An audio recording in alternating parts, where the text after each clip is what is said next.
Alright, part 3 of Monastery.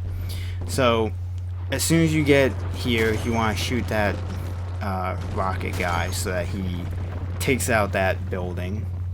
And then I gradually work right to left in dealing with all these snipers.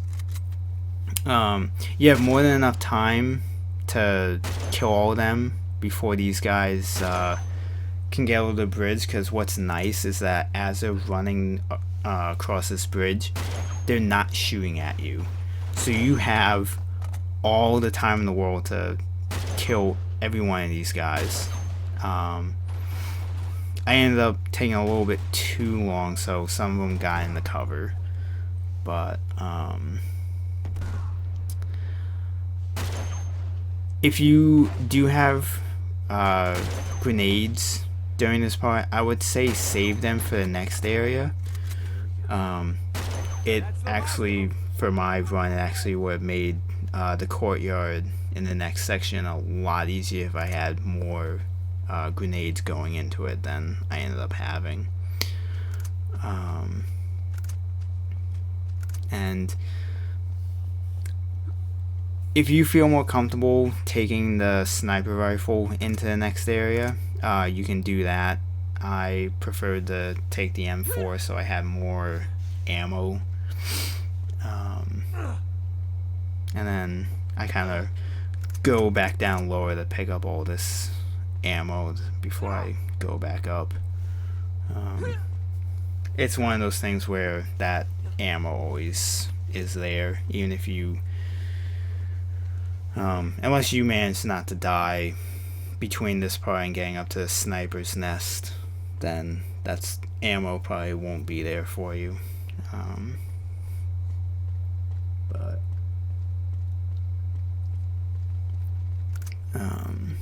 there they are. Getting over here, this bridge is nothing to worry about trying to cross. So it's actually a nice little sequence of having to climb the bridge as it's hanging against the wall. And I was going to pick up that ammo, but I wasn't sure if this bridge collapsing was on a timer, so I didn't want to be picking up ammo as I fell to my death. So I just chose to jump past it and not worry about it. But this next section in this courtyard area, it took me an hour before you'll see the run that I finally was successful with. Between the courtyard here and then the bridge in the previous video, my entire recording of this level was 2 hours long.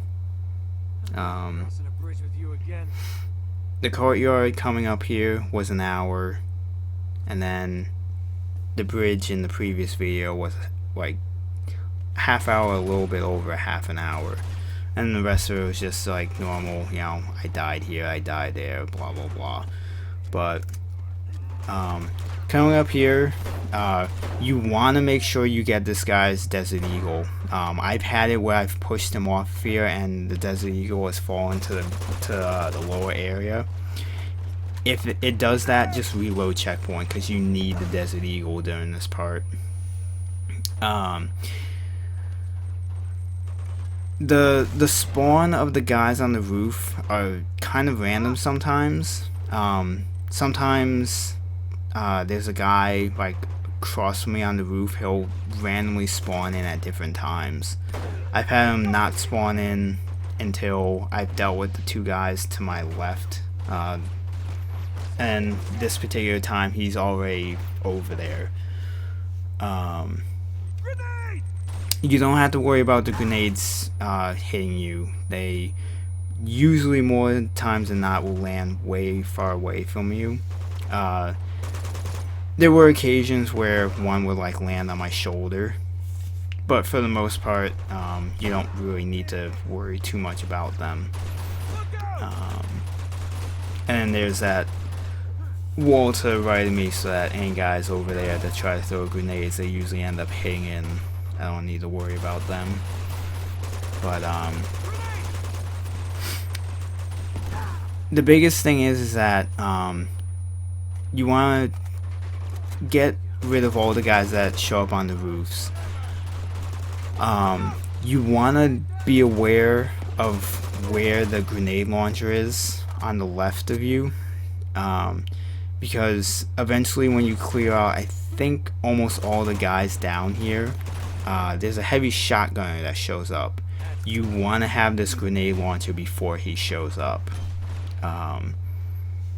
Unless you have grenades, well, more than one like I did coming into this area. Because the quicker you can kill that shotgunner, the rest of the enemies that are left are a cakewalk, since all of them will be focusing on Elena.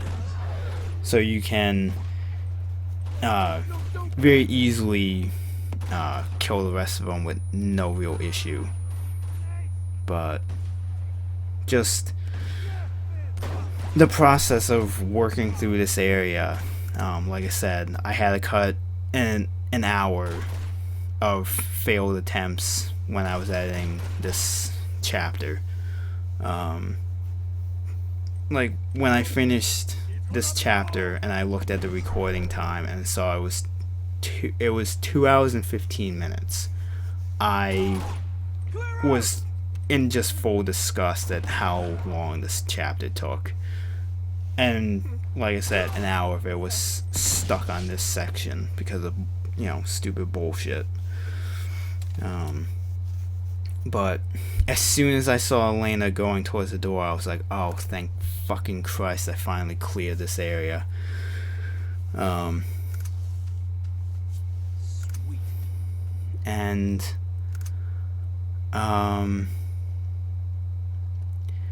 there's still like one more combat area, but after this part, it's a cakewalk. There's really no issue.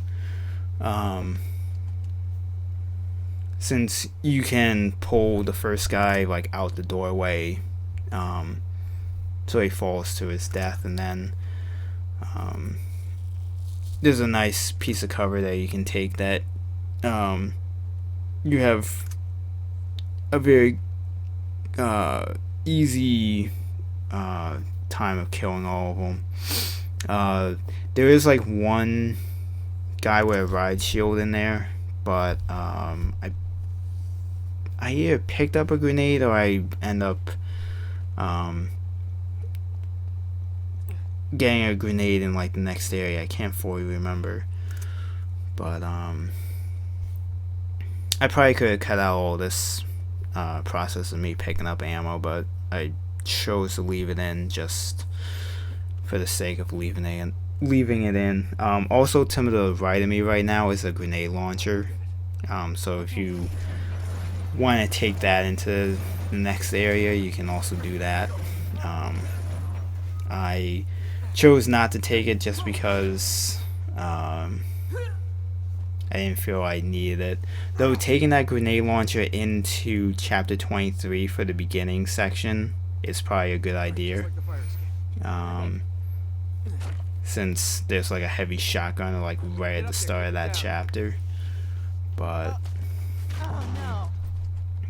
the strategy I end up using for it works out pretty well, so it's really up to whatever you feel is you're more comfortable with. But yeah, like I said, just this last little room of enemies to deal with, and then we'll be moving on to chapter 23. You hanging in there? Yeah, cute. Alright. There you go.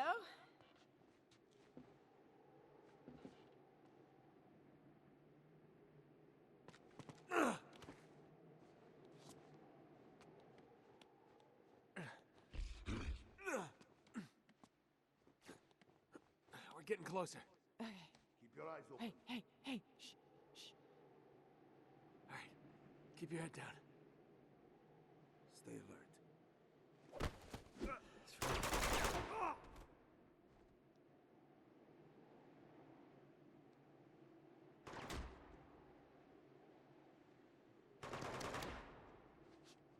He's hiding. Flush him out.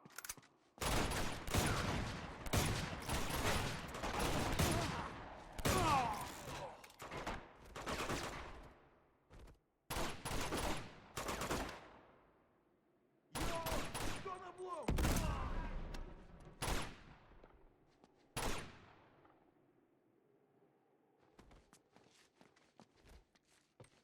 Incoming!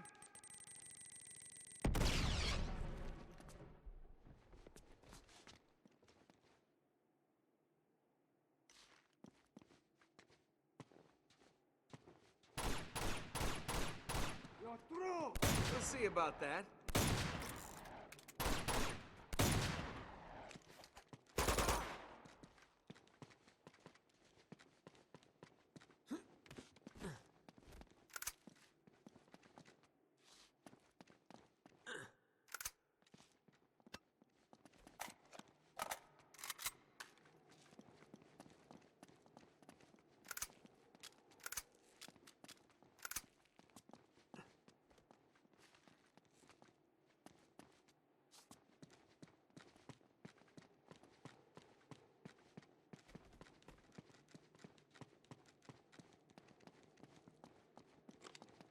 Come on, follow me.